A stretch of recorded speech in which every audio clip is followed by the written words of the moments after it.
How's it going, Raiders? My name is Ryan, and this is TRC episode 22. As advertised on today's show, we are going to be talking about the Demon Hunter class with another mystery class. For those of you watching live or on the YouTube version, you will have already seen. But for those of you in the audio catcher version, you will just have to listen and find out. But enough about that. Tanks, pull timer, on you. The heroes have made it to the glorious finale. Alright, here we go, guys. Set up your chairs, focus up, let's do this. Alright, guys, get buffed up. Okay, so we want to soak the annihilations, Get your shit together. then we want to target the annihilator, Put the big girl panties on. move back to avoid damage from eradication, I think I've disconnected. then we target decimator, Can we pull already? then we target boss. I hope you can swim in molten lava. Let's kill this dragon.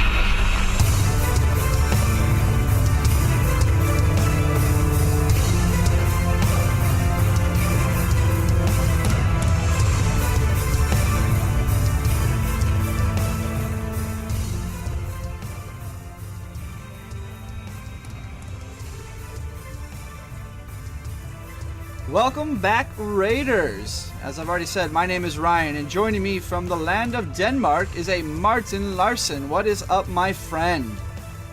How are you, Martin? Hello. I'm pretty good. Also joining us from the land of Canada, he's all smiles. He just had his ears snipped. We have Oreo joining us. How's it going, man? Good. Yeah? I'm back. So we've been on the beta. I know Oreo and I have been. Marty, did you get a chance to do some testing on the beta for your spec? Yeah. I've been in the beta, running around, Warcraft healing people who are already at full health. Well, I know you've been trying to avoid the beta somewhat, so you don't spoil some things. So I know the testing is a little bit difficult, and you may have to do a bit more internet research versus playing research than us. But No, yeah, it's actually all right because, I found out that the Horde side actually has different zones, different stories from the Alliance side. Sure. So I can safely play the Horde side without spoiling anything for launch day. So that's perfect for me. I can play some beta. yeah, it's something I'm gonna have to do at some point, is check out the Horde story, because I have yet to do that. But enough about that.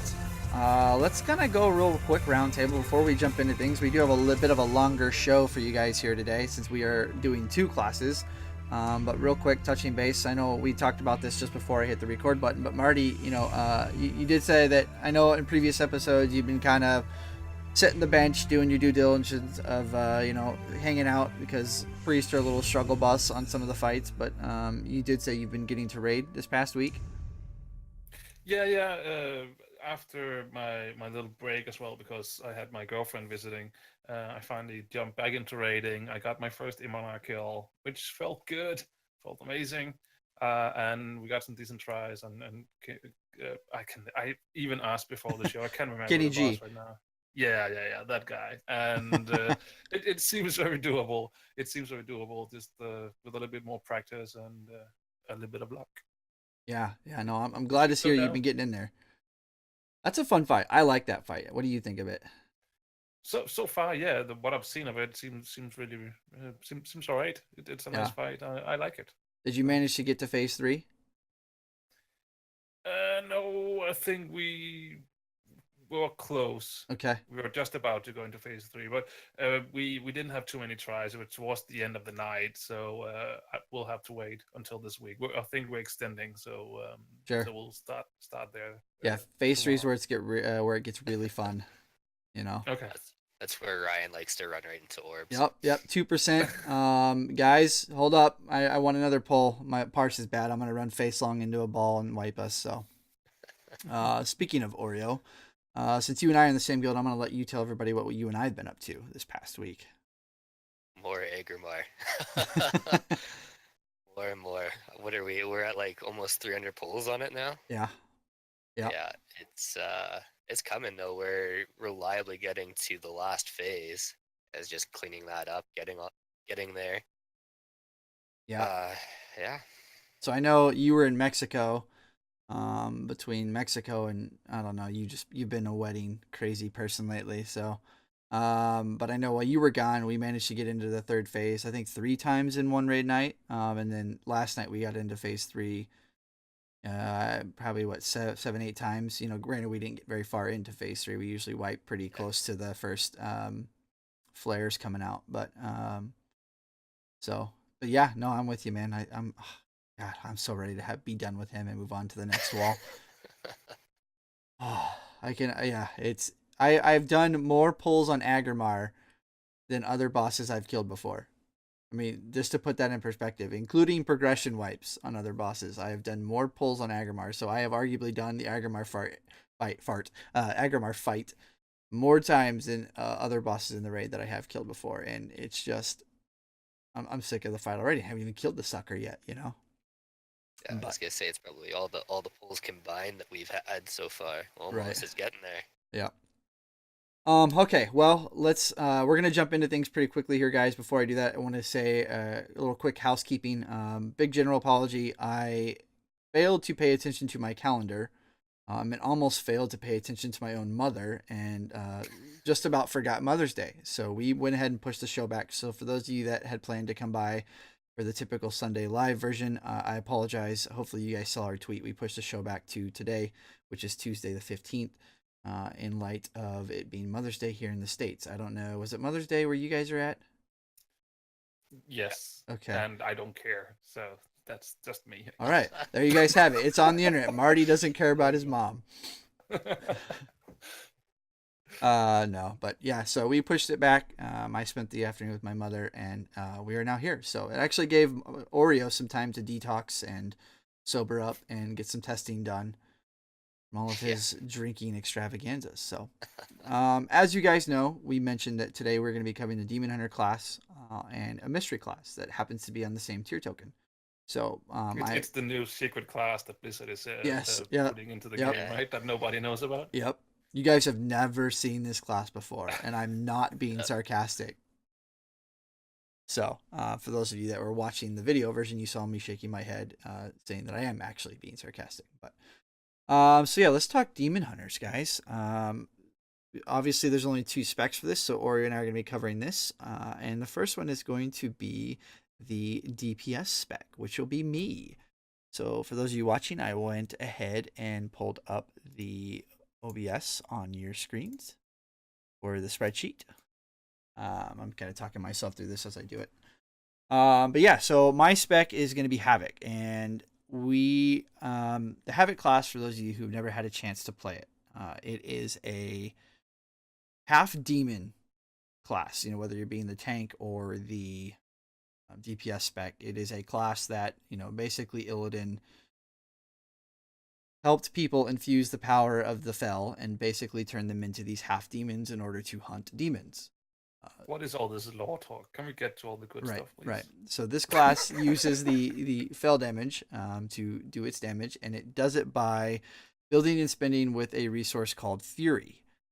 And again, the spec is called Havoc. And the DPS style, it's a very fast-paced builder-spender class. You're pretty much always pressing something, with the exception of maybe changing some talents around to where you replace your builder spell with the chance that your auto attacks will do an increased amount of Fury generation. There are a few times with that talent that you may have some downtime, but for the most part, this class is very, very fast-paced. And it is all about, it feels like, the I-beam, which is kind of different from the Legion, the live version, outside of having the legendary. Wouldn't you say, Oreo? I know you and I were talking about this a little bit last night. Yeah, for the most part, unless you have, currently on live, unless you have that legendary in the 4-piece, you're more looking towards the Chaos Strike build. Right. But yeah, I was laughing because I had 3 or 4 mobs I was killing. I think I was doing the opening scenario to unlock the dungeons for BFA, and I was doing okay damage to them, and I was kind of whittling them down one by one, and then all of a sudden my I-beam came off cooldown, and I pressed it, and all 3 mobs just melted. I was like, whoa, that's okay. All right, I know what I need to be doing is focusing on I-beam coming off cooldown. So yeah, it was a lot of fun. So, as typical, we're going to go through the different strengths and weaknesses of the class. First category always being the single target strength. This class, both on live and in BFA right now, feels like it can do some pretty good single target, especially during the meta windows. This class has a cooldown called Metamorphosis, and during that period of time, it can really pump out some damage. It's kind of fun. Plus, you look badass while you're doing it. You become this giant demon thing with wings. It's pretty cool. The cleave strength, I was kind of thinking about this last night as I was filling out my spreadsheets for the two classes today, and outside of maybe a 3 or 4 target cleave situation where you can pretty much switch to AoE, an AoE rotation, a lot of the melee classes just don't have good 2 target cleave. Would you guys not agree? Oreo? Yeah. Yeah. Trying to think. The only one I can think that has decent cleave is Outlaw right now. Or Assassination Rogue, because it can keep its bleeds up, right?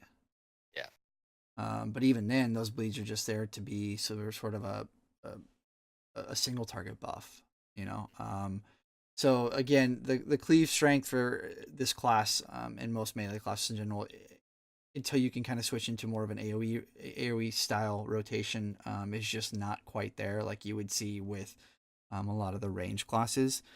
So for the most case, when I was in those situations, I just focused on my single target and I seemed to do okay. But yeah, the cleave strength just isn't there. I didn't feel like. For the AoE rotation, again, this class, it's kind of nutty with Eye Beam and Metamorphosis. If you can, I took certain talents where at the end of Eye Beam, I popped into Metamorphosis for 8 seconds, because without that talent and a few other talents, Metamorphosis is like on a 5-minute cooldown Oreo. It's a really long one. Yeah. So with taking some of those talents, especially with AoE situations, you can really pump out some burst AoE. Now, if you're in a group with a lot of really good AoE classes, Fire Mages, Elemental Shamans, the other classes as well, if you're going to have any sort of point of sustainable AoE necessary, you're just not going to compare. But if you have shorter windows of time that you can utilize, you are absolutely going to compete and be towards the top of the meter, as this class can pump out some crazy nutty AoE in short periods of short windows. The mobility, God, this class is so much fun. Fell Rush, Vengeful Retreat. Most of the time, if you have a demon on your group, you're probably going to see them while you're waiting to pull, jumping around and popping their wings. You can flip and fly and do all sorts of things. It's just, to me, this class could be really, really bad DPS wise, or even tanking wise, and I would still consider playing it just because of the mobility of the class. It is just so much fun, especially when you're out leveling, doing that kind of things. It's just, you don't have to wait for your movement ability spells to come off down. Like if you're still in combat and you're combat bugged, you can just Fell Rush twice and then do the hunter trick where you jump and turn your back in the direction you want to go in Vengeful Retreat. It is crazy. Or inside of an encounter, you can Fell Rush over things to take care of things. I know in a lot of our raid groups, as Oreo and I have hopped around quite a bit this expansion, a lot of times if we had mechanics that needed to be dealt with on the fly, a lot of times if we didn't have mages in the group, we would likely, or a monk, we would likely assign our demon hunter to do it. And even with those two classes present, a lot of times we would assign Cole, our demon hunter, to do it just because they can get over there quickly. So movement, the mobility of this class is kind of insane. It's pretty fun. I've already mentioned this, but this class has a cooldown called Metamorphosis. It has a baseline 5-minute cooldown period, but you can take certain talents to either, like I said, pop into Metamorphosis for 8 seconds at the end of Eye Beam, or you can take some other talents that will allow you to reduce the cooldown of Metamorphosis. Other classes have similar abilities with their cooldowns as well. And so this just definitely does help, especially with it being a faster paced class. That 5 minutes can drastically be marginalized with some of these talents. It also has a cooldown you can talent into Nemesis, or the Fell Barrage talent. The Fell Barrage talent, I didn't find a lot of uses for it, outside of just being kind of cool. I know, correct me if I'm wrong, but that was a PvP talent in live, wasn't it, Oreo, or isn't it currently? No, I think that Fell Barrage is still, it's just one of the ones that nobody really takes because you're either doing single target or you're doing AoE, and Okay. nobody really takes that one. And maybe that's why I thought it was a PvP talent, because the only time I ever saw it being used was when I was doing RBGs or arenas. And I'm guessing it was a way for demon hunters to still do damage and kind of put themselves out of being able to be damaged themselves. I don't know.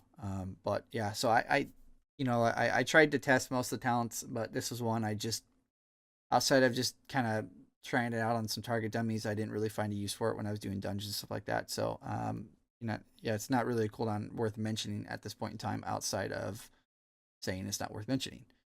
But the Nemesis one, that I did find some uses. I've played Demon Hunter on live as well as BFA, and in my courses of playing on live, there are times where I took Nemesis as well as on BFA, and it has some uses. It's kind of a neat cooldown. It increases the damage you deal to that target for a window of time. So that's worth noting. Utility. This class doesn't have a ton of utility comparably to other classes, but it does have some. With like darkness, especially if you're a mythic raider, you will find situations where your group will likely want you to pop darkness. If you're in a mythic plus, stuff like that, there are times where you can save your group, save one person, whatever, by throwing down some darkness, giving some cushion to your healer, letting them catch up, that kind of thing. There's imprison, which will help for CC if demons are present in whether a raid or dungeon that you're doing. Likely that will probably not be prevalent going into BFA, since we are hopefully done with demons for a while. And then last but not least, Chaos Nova, which when Oreo and I were doing a dungeon last night, there were a few times where I did use it, but we were kind of laughing because on live it's a stun, right? Yeah. But in BFA it's actually a disorient. So I mostly was using it as a 1 minute cooldown silence. Yeah, pretty much. So I mean, it has its uses. It's probably not going to be something that you're going to plan around potentially, but on the fly you can find some uses for it. So there is that. To round things up, the survivability, squishiness, this class, it is absolutely insane the amount of built-in leech this class has, especially when it's in metamorphosis. There were times where Oreo and I were doing a dungeon, he and I both were standing in things, and he was the tank. And he was taking more damage than me, and my health was not moving because I was just doing so much leech. It is crazy. I didn't have meters running, so I couldn't see whether or not he was doing more healing than me or not. Granted, mine was probably all 100% over healing, but it's kind of nutty. Obviously, one-shot mechanics, your leech isn't going to help you with that, so you'll probably still need to use damage reducers for big damage chunking mechanics. But it does have the metamorphosis, so if you're out questing, you're a Mythic Plus, whatever, you can absolutely help your healers and arguably eliminate one target that would need healing. So there is that. When you don't have anything up, your blur or your metamorphosis or your darkness, you're a leather wearing class. You're going to be a little bit squishy. But I did notice that, especially in the Mythic Plus, I don't know if it's just because we were moving so fast, I didn't have a lot of situations where I felt very squishy outside of the norm you would feel as any class. My general feel, this class is a lot of fun to play. I've already said it. It's very mobile. You can jump around. You can do all sorts of things. It's a lot of fun dungeons because the target swapping ability for this class is insane. You can spell rush over, vengeful retreat over, and you don't really have any sort of dots or bleeds or any of that kind of stuff you need to get rolling to ramp up your damage. You can just roll straight into things. So you don't really lose a lot when you target swap, which is nice. Lastly, what is my likelihood to be a main right now? I'm going to stick with my stake categories here. It's medium to medium well. It's a lot of fun. It's probably in my top 10, even though there's 12 classes to play. But yeah, definitely in top 12, right? Yes, yep, in top 12. Top 12. Yep, that 13th class, man. I feel bad for them. Yeah, it's up there. It's I don't know if it will be my main, but it is still in the running of a consideration. I have not eliminated entirely just based on the fact that it is a lot of fun to play. So do you guys have anything to add or any questions or any of that kind of stuff about DPS Demon Hunter? Not really. They're pretty mobile. Like, they're extremely mobile, which is probably the biggest thing that they bring to the table over everything else. Yeah. I think this is definitely like a class that I would definitely play as an alt or something, because it's so much fun just to jump around and all the mobility that they have and all that. So I don't think it will be my main though. Sure. But definitely something I will play at some point again when it's getting around to be old time again.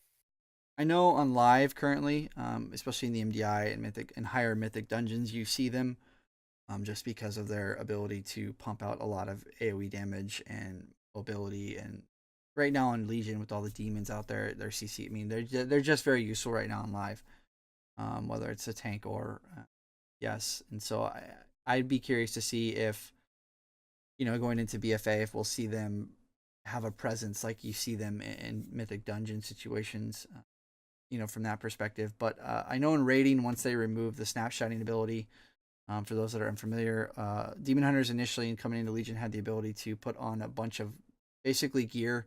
Didn't matter what the item level was, just mastery stack. And then right before, or right as they pulled the boss, they would pop some spells and then switch their gear out last second. And so their class would register as they were in Metamorphosis that they still had all that mastery, even though that gear was no longer on them. And so they would do damage based on having, like 30,000 mastery or something crazy. So once they remove that, you stop seeing them in raids as much. A lot of groups you'll still see one, maybe two. But I know at the beginning of Legion, you've seen a lot of groups that were running like 3, 4, even 5 sometimes, if not more. It was kind of nuts because they could do such crazy damage. But yeah, so all right, well, enough about me. So let's switch over to my main man Oreo over here, and talk some vengeance taking. Take it away, Oreo. Yeah, so for Vengeance tanks, there's been a lot of improvements done on the beta. At least I've played a Vengeance kind of as an alt throughout the expansion, and they've slowly gotten better, but beta, I feel like they've really nailed it very well, with your ability to, on demand, use your cooldown and heal right away. Really helps out with the overall smoothness of the class. Um, it's very fast, it feels right now. I'm not sure if that's the way that they intend it, but you are always pressing something in order to get yourself more fragments or pressing your cooldowns or whatnot. But moving on to single target, cleave, all that stuff, they're fairly weak at single target. They're more of an AoE tank, throwing sigils on the ground, your immolation, all of your spells you usually hit more than one target, which makes them better at cleave, but they're really really strong at AoE. Mobility wise, they are probably the best tank out there. Would you guys agree with that? Um, yeah, I mean I think they're probably slightly ahead of monks. Maybe I don't know. They're pretty on par with monks, but yeah, absolutely, they're definitely the best, if not tied with the best. I found that leaps are a little bit more useful than Chi Torpedo, which, Mm-hmm. I mean, we've seen on our Agrimar progression. Sometimes you just tweet Off the side. torpedo, yeah, right off the side. Whereas this, you just select where you want it and you're right there. But that also being said, they have quite a lot of cooldowns as well. Um, one is a talent that I feel should be kind of a baseline thing, because you're always going to want to take it over the other two choices in the tree. But having demon spikes, it no longer costs any pain, which is different from live. Live, you had to build up pain to use it, but now you can just use it whenever you need it, which is a big quality of life change for them. Using Fiery Brand, it's the same as on live, but it's also very very useful. I believe it does not spread anymore, so it's only single target, as opposed to, I believe it spreads on live right now. Don't quote me on that. But then you always have Metamorphosis, which is a huge cooldown. It increases your health, increases your generation, and increases your survivability massively. I don't know if you went over this, Ryan, but I believe that all Demon Hunters, utility-wise, they all bring a 5% spell damage buff. Oh yeah, I forgot about that. Yeah. Which is kind of weird for a class that you don't think is really spell damage based, but that's the way that Blizzard's decided to go with it. They bring Okay. 5% spell damage done to targets. It's a lore thing. It's a lore thing? Okay. that's their excuse for if it doesn't make sense, it's a lore thing. Uh, Yeah, but that being said, I believe for vengeance tanks you have to deal fire damage in order to put the buff up on them. So it's not like it's not like an aura or anything. You actually have to deal damage, a specific type of damage to get that buff up, which is already into your rotation, so it's not a huge issue. Survivability wise, there if you don't know what you're doing, which is with any tank, you're gonna feel very, very squishy. But I found, at least in a couple dungeons on beta as a vengeance tank, that they are probably one of the better ones. They're probably up there with monks. Monks are unreal right now, but I feel like the leather classes are the better tanks, which kind of makes no sense at all. But right. what can you do? As I said earlier, it's very, very fast class. You have on-demand soul fragments now, so instead of it being some RNG thing, you can just hit that button. You know that you got soul fragments dropping down around you.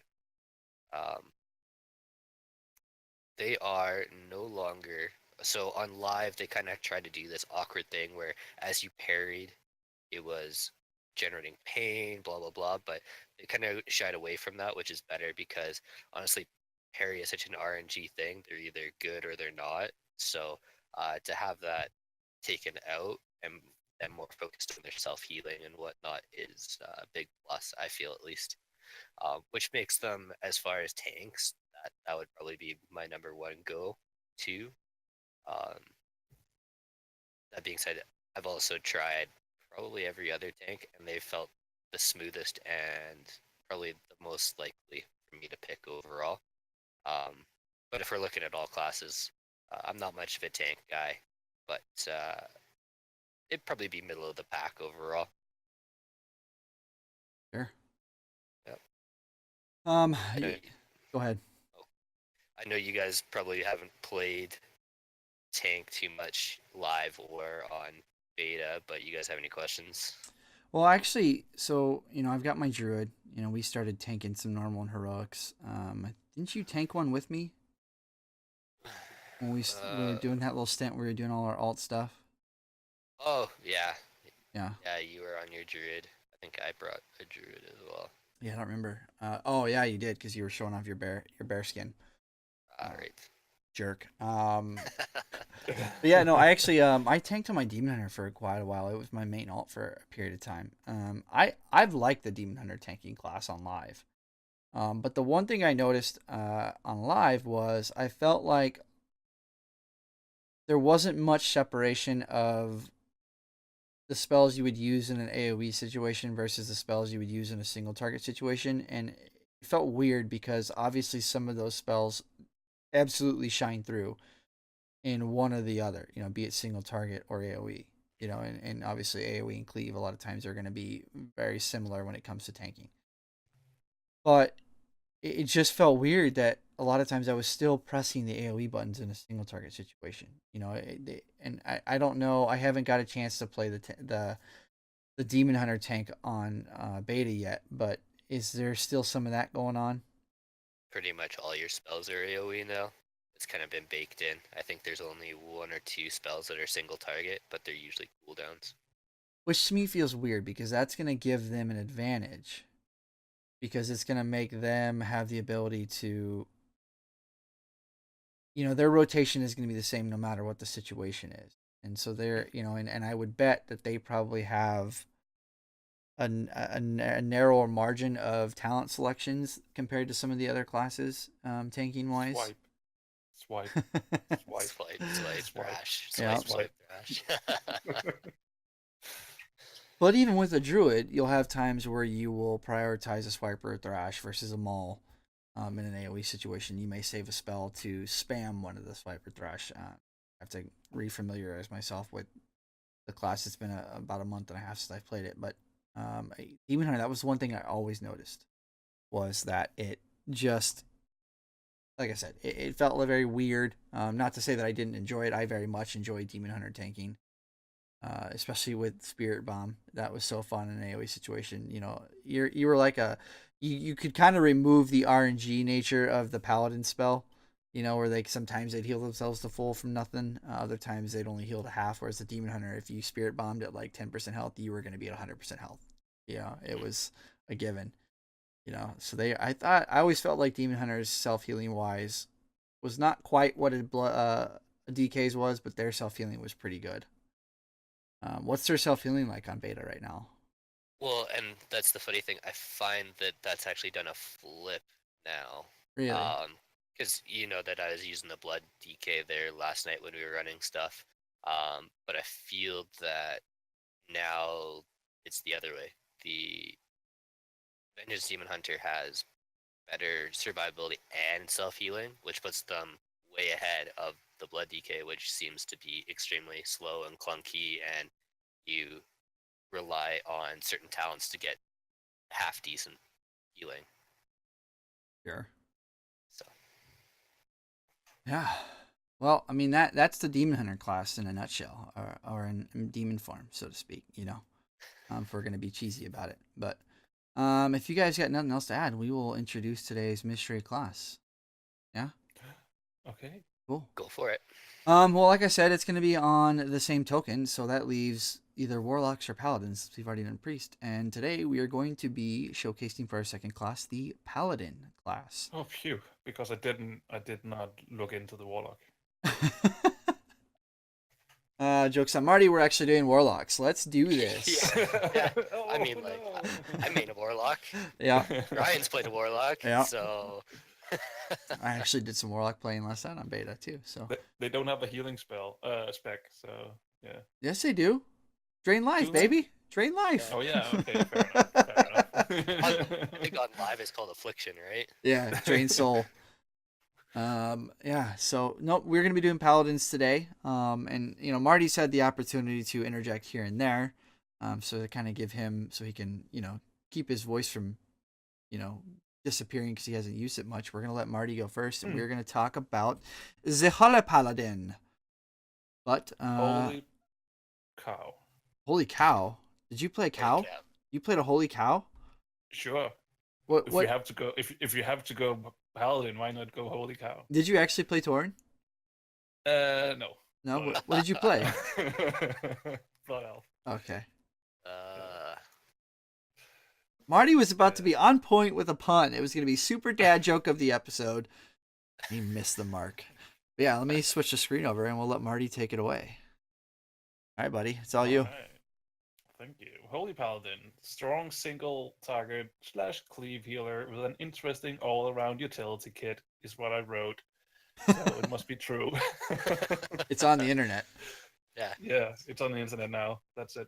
No, I mean they continue in BFA where they have left off. That's not. I don't feel like. I mean, I'm Holy Paladin is probably one of the healing classes I've played the least. So bear with me if I'm a little bit off point sometimes. But to me, it doesn't seem like they are changing too much when going into BFA. They seem like they're pretty much the same with a few changes. There is some of the abilities from the legendaries. One of them in particular that is going over, coming over to BFA, which everybody's excited about. Slash hashtag sarcasm. But yeah, healing style, they're really strong as a focus healer, where they are focusing on one target or a few targets that need to keep up. But they're very capable at raid healing as well, and they have a decent set of utility all the way around. It's a pretty all-round heal as well, I find. Not as all-round as the Holy Priest though, but still up there. Single target strength is really strong. They're usually the tank healer, and they are that for a reason. Cleave healing with the Beacon of Light and the possibility to actually spec into two of them. Really strong cleave healing, and AoE. They're capable. They are probably not the best AoE healing class you'll find in the game, but they can handle themselves when it comes to that. Mobility compared to a Holy Priest, they're pretty strong. Like Marty, every class is going to be mobile compared to a Exactly. holy That's what priest. yeah. No You could be mobility a is rock actually- and be more mobile than a holy priest. Exactly.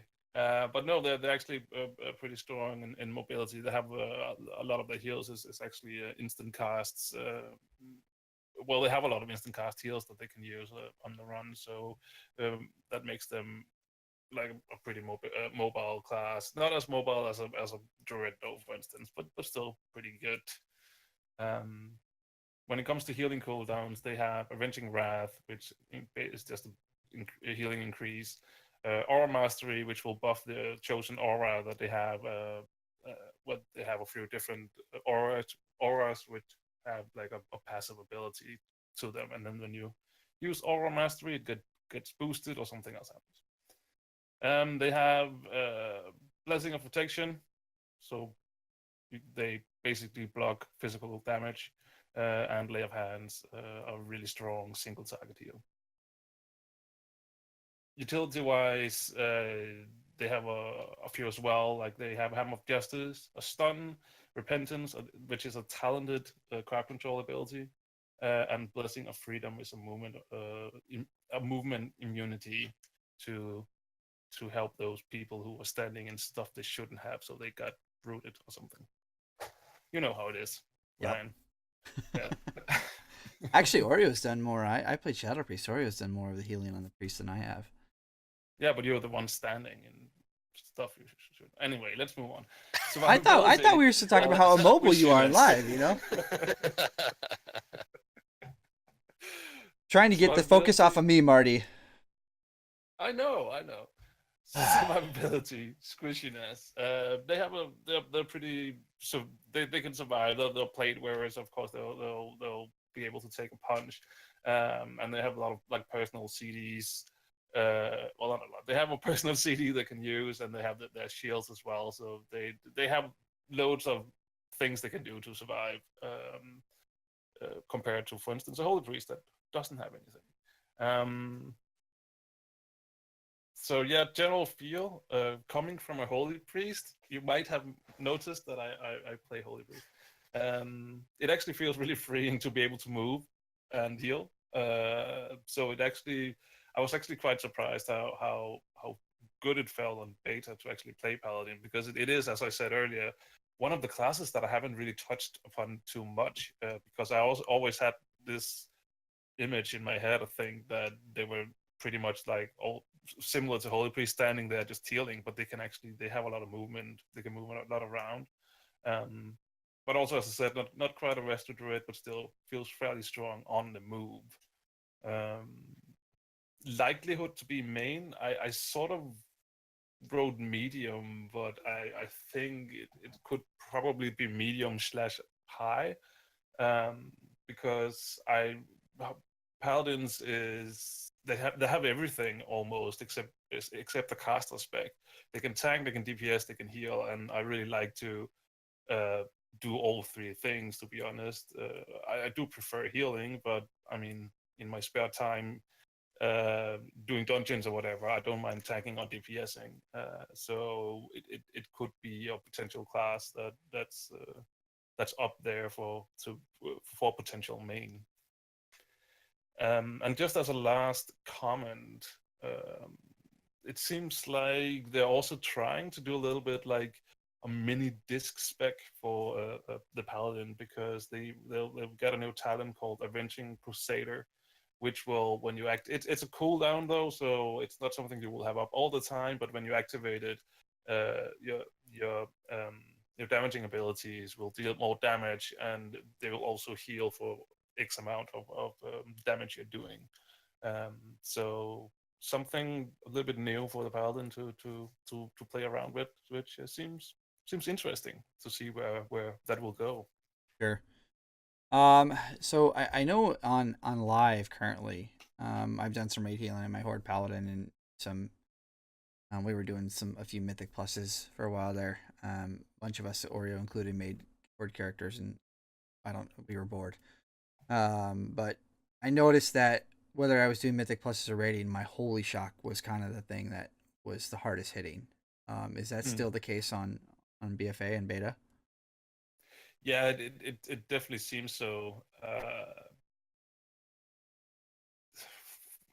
I didn't actually manage to get in and do a full dungeon run with everything with it, so I don't have the full experience, but it really seemed like Holy Shock is still one of the main hitters for Paladins. Sure.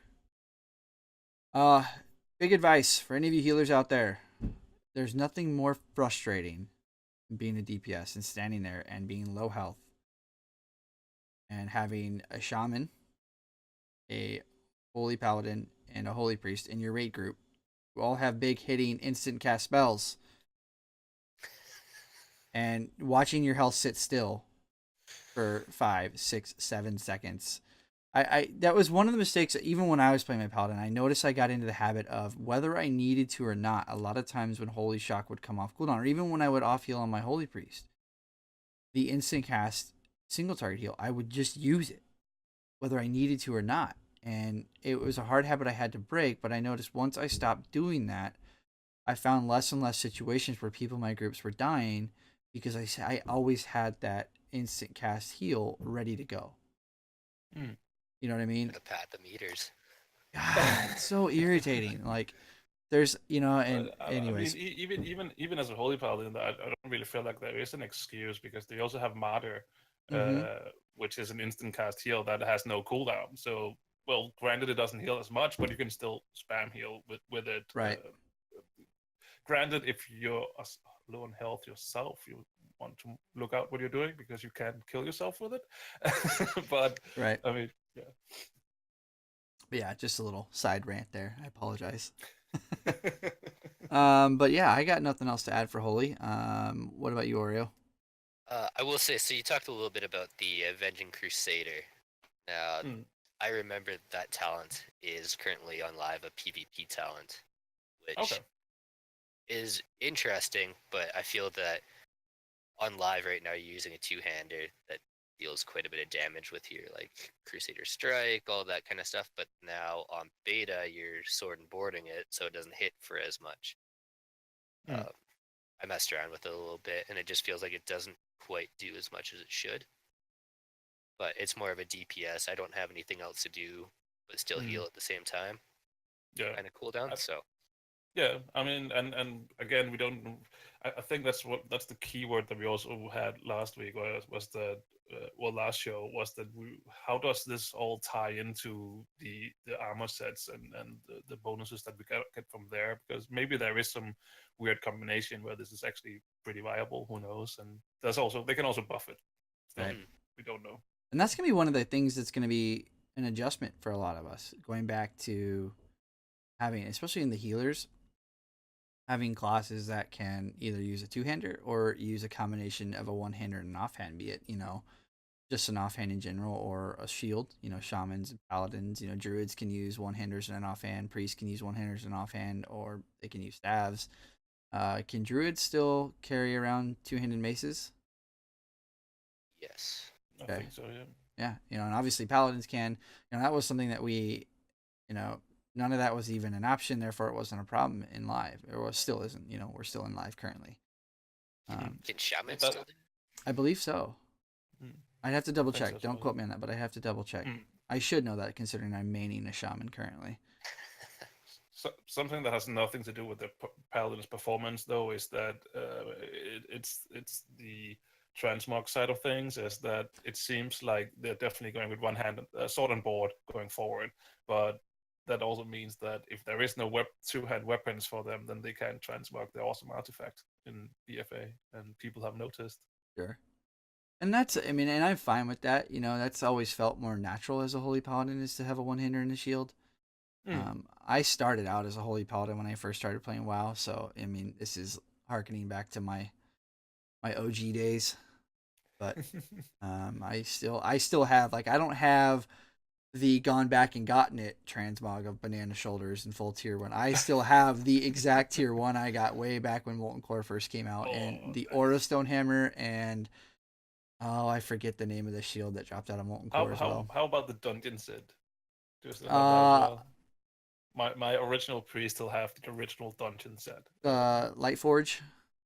Yep. I think I still have it sitting in my bank. My account did get hacked way back when, and so that may be one of the sets that got DE'd. I don't remember. Oh no. But I did have full Lightbringer or Lightforge. I remember running what was it, BRD, over and over and over again to get those stupid freaking or the bracers that dropped off the princess and the king at the end there. Yep. But yeah, so anyways, we're I, gonna go ahead. I'm sorry to just jump in here, but I do feel that bringing up this idea of like the two-hander, one-hander thing kind of opens it up to Blizzard should have it that you could do it either way, because currently on live doing the two-hander, you get like a health buff from your artifact, or it's a passive, I believe. Oh, that's why That you Holy get a Paladins health have so buff. much health. Okay, Yeah, that's why they're at like 8 million health, and the right. rest of us are sitting like 6, 7. But I feel like if they could do something like that on beta, where you could pick to do a two-hander, but you get like more health, more armor, or something like that, or you could do the one-hander and shield. I mean, if they could figure something like that, it'd be no different than like the old Fury Warrior single-hander, two-hander thing. Yeah, it's definitely interesting question you raised there. And these are all topics we could create whole shows around. But for the sake of Write time, them down. right? Yeah. Write them down. For the sake of time, I would like to move over to Oreo. Before I do that, we do have a few people who have joined us in the chat. So for those of you that are watching live, hello and welcome. We appreciate you being here.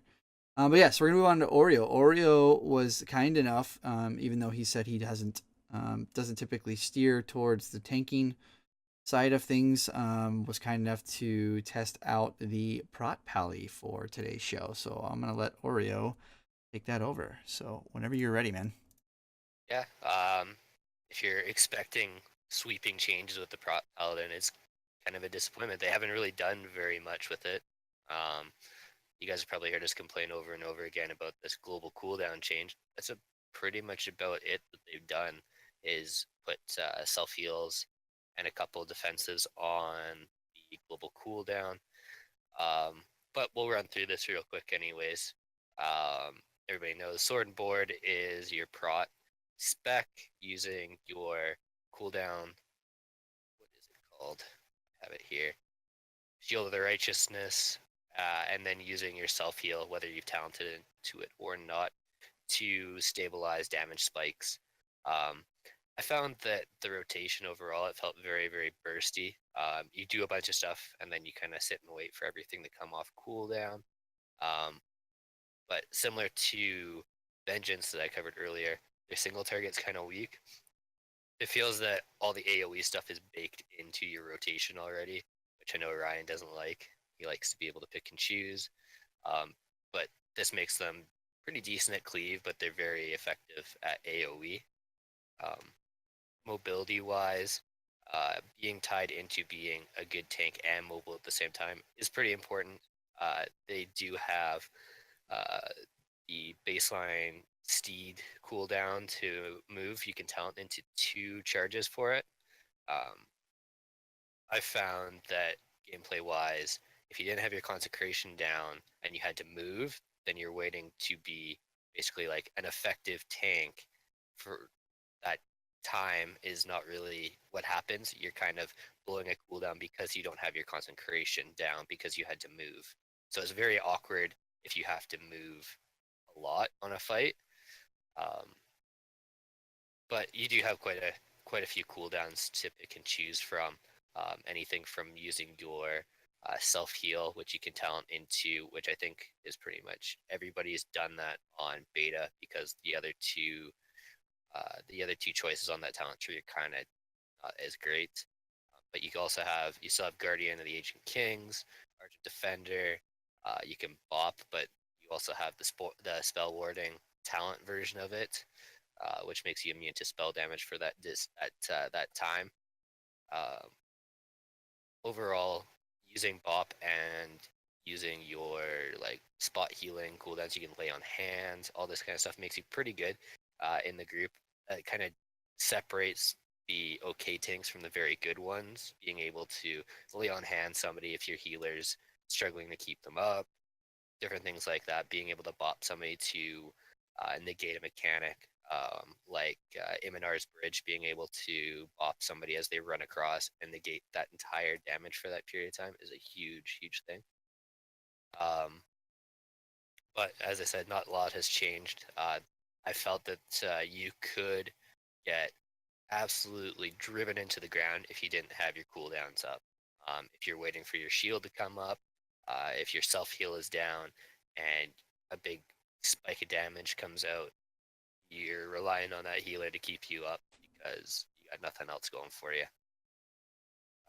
Which is the frustrating part, as I've written down. It's a fun class if you know the fight, if you have everything kind of ready and kind of know, okay, damage is coming, I'm going to put up my shield, but it can be really frustrating if you don't have anything up uh, for damage spikes or for a take mechanic. But I'm always the kind of guy that if something changes, I like to get in and play it a lot, which is kind of why I've put it as the low priority to be a main.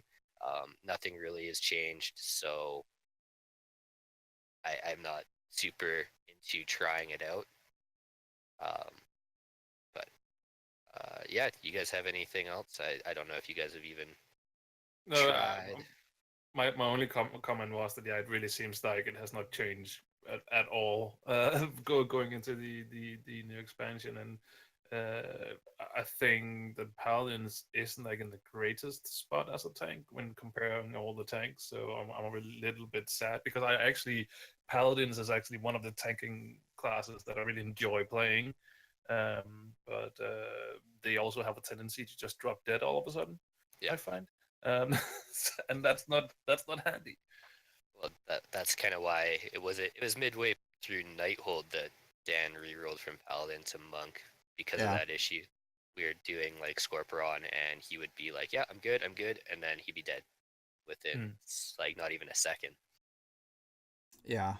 The comment I was going to say is I know you alluded to the fact that I'm not a huge fan or a proponent of having the same set of spells you would use for both single target and AoE. And, there's two sides to every coin. And for me, the one nice thing about that is, if you're a warrior or a druid or whatever, a lot of times, like in an AoE situation, sometimes it can be, especially with the presence of a lot of bursty classes, it can be necessary for you to having to be constantly targeting different mobs to hold threat or taunt or whatever, just to kind of round everything up. And the one advantage of having that be the case with paladins and demon hunters is that it doesn't really matter what mob you're targeting most of the time because all your AoE is built in. And the way threat works right now, you're pretty much gonna hold threat on everything, even instantaneously, and even the ones that you don't are fairly easy to round back up. Especially with the paladin, with all their different spells. And the one thing I would say about what you're talking about with their squishiness Oreo and not having your shield up, it's very easy to fall into the trap of, well, I've got the shield up because it does hit kind of hard. Mhm. And so you just, well, I've got 2 charges, let me just use them because I got nothing else to press right now. Well, you kind of got to get into a rhythm, a flow of not, because you'll have multiple spells depending on talents that will have multiple charges, is to just spam through them. But you kind of need to like rotate through them because the buff you get from Shield of Righteous is what, 8 seconds or 5? Let me check it right here. I believe it is 5 seconds. Okay. And so again, like the one thing I didn't talk about with Demon Hunters, with the Vengeance tank, is I absolutely hate the talent momentum. I'm not a fan of it. It just, especially with the fact that you can't keep the buff up 100% of the time, it feels very unnecessary. It feels like it takes away from what's enjoyable about the game for me personally. And I think the same is true for like with Shield of the Righteous. So it's really easy to fall into that trap of wanting to spam the spells when you should rotate through them. So use Hammer, or what's what their Crusader Strike is, not Blessed Hammer because that's the talent. Yeah, Blessed Hammer is the talent. I'm not currently talented into it. It is Hammer the Righteous. Okay, so Hammer of the Righteous, an Avenger Shield. You want to keep your consecration down all the time. I did get some chance to do some testing. I love prop pallies. That's the reason I know so much about them. When it comes to the tanks, I've always loved prop paladins. To me, I'm the opposite Oreo. To me, it felt very fluid. It felt good. I didn't have a lot of periods where I felt really squishy, but again, I didn't do as extensive of testing as Oreo did. I had a much shorter period of time. I was able to get in there and try at least just one dungeon. But it's easy to fall in the trap of using all your abilities, like I was saying. And so you have to find a flow of rotating through them so you don't have those periods of you don't have a spell to suppress, i.e., your Shield of the Righteous for your buff. But like with a lot of tanks, it's going to take some learning in terms of it's a proactive class, so you need to know what's coming a lot of the times and be paying attention to what classes are. what mobs are casting stuff. But Having to go ahead. gonna put the shield up as opposed to like having it already baked in your class, like say a guardian druid. You're already putting down that iron fur. Right. But They in have this one, go ahead. well, I was just gonna say that with these block-based classes, you have to have that shield block up before something happens. It's Right. just not something baked in. They actually have some new talents and spells that are really kind of cool, in my opinion. I don't know if it's currently on live, but the talent where with each addition of a mob present within, I think, 8 yards around you or something like that, your damage reduction and damage done increases. It is on live.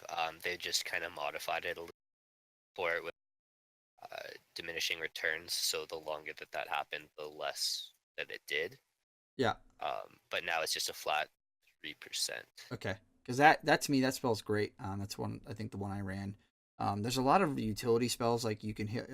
You can either do Judgment of the Light, or you can do where anybody standing in your consecration gets small amounts of heals every 0.8 seconds. Or there's the one spell where you can heal like six the 6 most hurt members in a 30-yard radius or something like that. Yep. I think that one's on a minute cooldown. They're like every other paladin class. Their utility is just is phenomenal. So I don't know. I'm a huge proponent of paladins, but Yeah. cool. Well, do you guys have anything else to add before we move on to the last spec of the day? I will say that the one change for talent wise with paladins is Aegis of the Light, which is basically like if you remember running Mythic plus Halls of Valor, where you have to pick up the shield and use it to kind of guard people behind you from the spells. They've kind of put a similar feeling talent in for the paladin that you put up this Aegis, people stand behind it, and the damage they take is reduced by I think 20%. Sure. So kind of an interesting thing. Yeah. No. Yeah. Even though we're doing paladins today, I know I definitely want to get in there, and I apologize if you guys hear the doorbell and the dog going crazy. But I want to get in there and get some more testing done on prop paladin. I'm a huge fan, so I'm excited to get in there and maybe learn and feel some things out like you're talking about right there, Oreo. We're gonna round up today, guys. We're gonna do the last spec before we get out of here, and we're gonna do Retribution Paladin, and I'm gonna have the honors. So let me switch the screen over. We will get going. So the one difference, I know at one point in time in the game, all the Paladin specs, whether it was tanks, healers, or DPS, all worked off the Holy Power system, correct? Yes. Right. So that's not the case anymore. And as I currently, Retribution Paladin is the only one of the 3 specs that still works off the Holy Power system. And so again, that's a lot like rogues. You have the ability to potentially build 5 Holy Power points that you can spend. But the neat thing is all of your spender abilities, the most you can spend at any one time is 3. So you have 2 extra points to play with. And so it's kind of this unique class to where you can kind of set up small windows of burst damage because you have different abilities that will build spending points, be it 1 or 2 points, or up to 5 in the case of Wake of Ashes if you talent into that. And so I'll go a bit more depth later on, but you have these small bursty windows. But the difference is between live and now Live feels very much more like, to me, like rogues, where you really want to set up, and like there's periods of time where you're okay sitting, like doing little damage, because you know in 30 seconds from now you're just gonna throw some monster damage out because you're gonna pump everything you got into these windows of time. And Ret Paladins can feel that way to me on live. And with the current iteration I'm seeing, the testing I was able to do with Retribution on BFA, you still had those windows of time, but they felt more frequent, and so it felt more sustainable, than I've currently felt like the experience I've had with Paladins on live.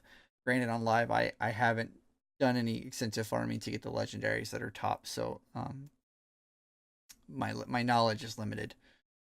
But again, so this is a plate wearing melee class. It deals retribution spell damage. Kind of a little bit of background. I learned this the other day. But unlike priests who call upon the light, they're infused with the light, which is why undeads can never be paladins, because if they were infused with light, they'd burn up and die. Again, officially, forever and for good. But again, Retribution is the spec. So DPS style, like I said, it's a builder spender class with combo points. They don't use a resource like you would see with Fury or Rage or any of that other stuff. It's just it's fully powered. It's a combo point system. They're single target damage. They can do some pretty good bursts in single target damage, especially during their wing periods. Depending on talents like that, they can really pump up some damage.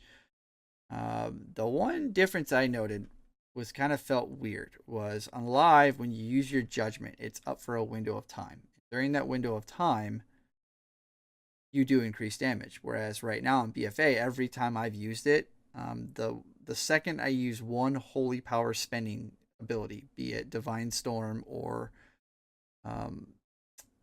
Templar's Verdict, it goes away. So it feels like a one-time consumption.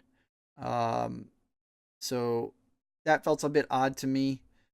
So it did feel like the gaps between the windows of the damage I'm pumping out outside of Judgment windows felt closer to the damage I was pumping out with Judgment up.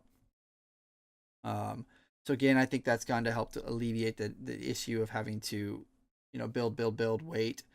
Once Judgment was up, pop it, and then spend, and then wait for 30 seconds or whatever it was till Judgment's back up. It felt like, you obviously, when Judgment about to come up, you'd make sure you have the ability to spend something. But once you spent it, you just kind of went as normal. You built, you spent, you built, you spent. So it was different, but it felt better to me. Because I don't like having to set up for Windows. I like to be able just to play, and as things come off cooldown, I use them. Their cleave strength, again, like a lot of melee classes, their cleave strength outside of AoE isn't there like you would see with a lot of range classes. Again, with AoE, they can do some pretty crazy burst AoE. They're not going to be comparable to a big AoE class like a Fire Mage, an Affliction Lock, Boomkins, Elemental Shamans, but they can do some pretty good AoE, especially short burst windows if they have wings up, stuff like that. Their DPS cooldowns, again, I've already said it, they have Avenging Wrath, or they can talent into Crusade. The Crusade to me felt like that would be a talent that players would take once they have more stats, because Avenging Wrath baseline offers an increase to stats, more stats, whereas Crusade offers bigger buffs to 2 stats, compared to the 3 with Avenging Wrath. So I'm guessing Avenging Wrath will be what people take earlier on in the expansion until players can get higher thresholds of stat balancing. But again, Avenging Wrath, man, it's a pretty short cooldown compared to a lot of classes DPS cooldowns. So you despite my detest for having to plan around windows, if you do plan around the windows of Avenging Wrath, you can do some pretty crazy damage, and it is kind of fun. Utility, they're paladins, man. They've got great utility. They can offer CC with blinding. They can offer repentance or hammer of justice. They can do blinding light, which is a disorient. So again, demon hunters, they can use it as a on the spot interrupt if need to. Their Wake of Ashes will stun any demons or undead that it comes into contact with, so you can use that. I know when Oreo and I were doing some dungeons, there was a period of time where I used it to stun some stuff when I noticed Oreo was taking some damage, and our healer, I don't know what he was doing. Or Not she. healing. Yeah. Not Yeah. healing. They also have, they're a hybrid class, so they can spot heal. It's not great, but there are, anybody who's played a hybrid class, there's times where your off heals can save somebody's life. I know I've done it, I've seen it. And so you do have that ability as well. And obviously lay on hands, like Oreo was saying with the tanking, a good rep pally in a mythic dungeon or a raid, you're going to see them, being ready to throw that lay on hands on somebody if need be. So they have utility. Their squishiness, it's weird. It is absolutely weird. Of the 3 specs that paladins have to offer, the rep paladins outside of bubble, making them immune, they feel very, very squishy. I don't know, Yori, you're starting to smile. Do you agree? Well, I'm just remembering our egg Yeah. progress. Our Red Paladin likes to just lay on the floor for most of it. Yeah, I don't know what it is. It doesn't make any sense to me. They're a plate wearing class. They should never be less or more squishy than a mail or leather or cloth wearing class, but yet they are. They are squishy. Even with their off heals, there are times like, holy crap, where did my health go? Yeah. And the guy Isn't next it to you. just Go ahead. isn't it just move out of the fire and you're good? No, Marty. You gotta soak the fire. I gotta give you stuff to do, man. DPS increase if you stand in the fire. All right, that's how it works. I'm a bit biased, so the general feel of this class, I like it. I've always liked paladins. It's what I started out with. I've mained a prop paladin in one expansion. I mained a holy paladin one expansion, and I even mained a rep paladin one expansion. So I do have a bit of a fondness for paladin class. But I was not a fan of the wind. Like I said earlier, I've said it multiple times. I'm not a fan of the windows you kind of have to set up for in Legion. But I do like the feel of the shorter, smaller, more frequent windows that you're currently seeing in BFA, or I'm feeling like I'm seeing.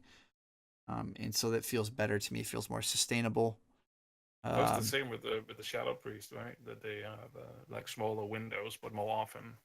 It felt that way. Yeah, it felt that way. Absolutely. So and again, those windows like that, to me, it made the class feel more versatile. I seem to have things to use and answers to offer for almost every situation I came up against. You may not be the best for every situation, but you do have something to bring to the table, which feels nice. Because it doesn't feel good when you're playing a class or a spec where you come into a situation where you literally don't have anything to put on the table. And that's not the case. So, like with the Demon Hunters right now, for me, Rep Paladins, they're not out of the running. They are in consideration for me as to be main, so I put them down as medium to medium well.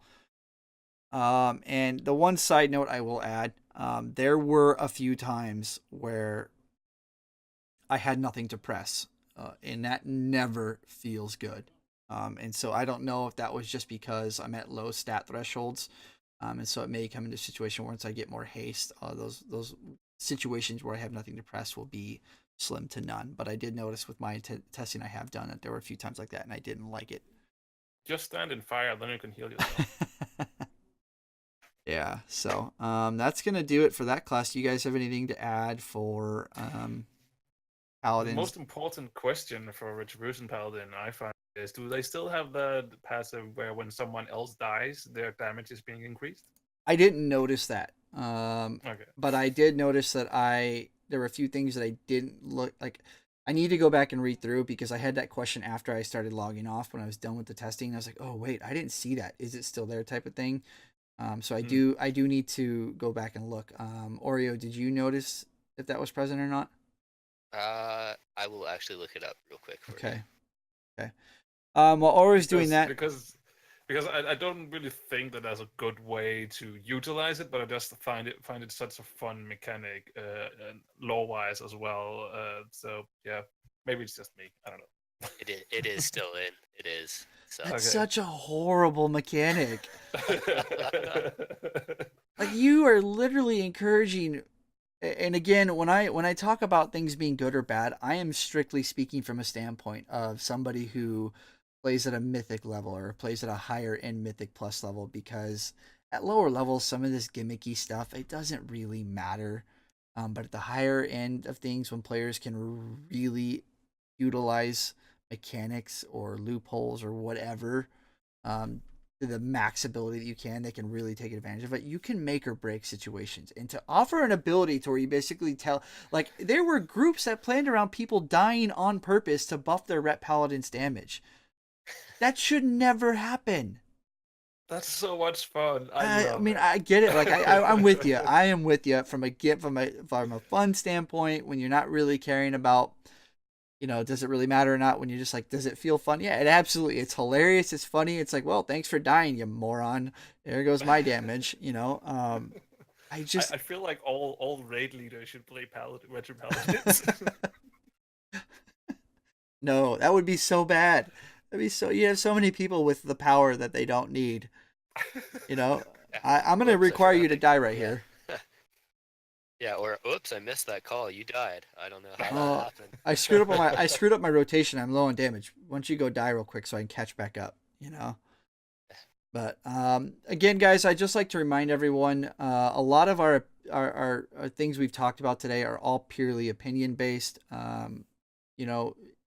I try to really to pay attention to the fact when I say things, I say I feel this way, to make it a point to stress that while this may be true for me, the general feel of things or a likeness towards something may be different for each and every one of you. So don't hold us to the flame on some of these things. And again, just a reminder, this is a beta version. While a lot of this stuff is starting to get to the point where it is set in stone, it is not officially set in stone, so it is subject to change potentially. So you may find in a week, 2, 3, 4, 5 weeks down the road, that things we've talked about have changed. So I'd just like to put that as a friendly reminder. And also, I'm going to ask Marty live. Marty, you good with doing Warlocks next week? Sure. Let's Cool. get it over with. Cool. Well, we're going to round out the Conqueror's token, because this is, I don't know, part of me is still a little butthurt that they're getting rid of tier sets. And so this is my last just effort to hold on to them. So we're going to finish out the Conqueror's token next episode, this Sunday, with the Warlock class. So before we get out of here, before I hit these 2 buttons, do you guys have anything to add? I'll grab the healing spec. Then you guys can do the DPS spec. Oreo, you got anything to add? No. Looking for next week now. Cool. Well, as always, guys, if you guys have any questions, feel free to stop by the show. We typically try and record Sundays at 2:30 CST. If you can always get a hold of us through email. Any of our contact information will be down in the show notes. And I've also provided copies of our spreadsheets, both the ones that we have filled out, as well as blank ones. So if you guys want to utilize that stuff to help you make your decisions, feel free to do so. But with that being said, guys, I'm going to hit these 2 buttons and we are going to get the hell out of here. See you guys on Sunday. If you guys want to find Marty, you can find him over at the Blizzard podcast he does, where they talk all things Blizzard games, The Blue Recluse. If you want to find him on Twitter, you can find him at Unamathil. For me, guys, if you want to find me and personally, you can find me over on my Twitch and Twitter, which are both at Mega Irish Gaming, or you can find me on my All Things Blizzard podcast, which I do with my good friend Dusty Porter, the Blizzard Umbrella. If you want to find us here on the show, you can find us at our Twitter account, which is at _TRC podcast, or you can find us on our email, theraidersconfessional@gmail.com, no apostrophe on the S. That being said, guys, Dusty, take us out of here, my man. See ya. Sorry, I died. Was I supposed to stand in the green puddles or the orange ones? Hey, get together over there, bud.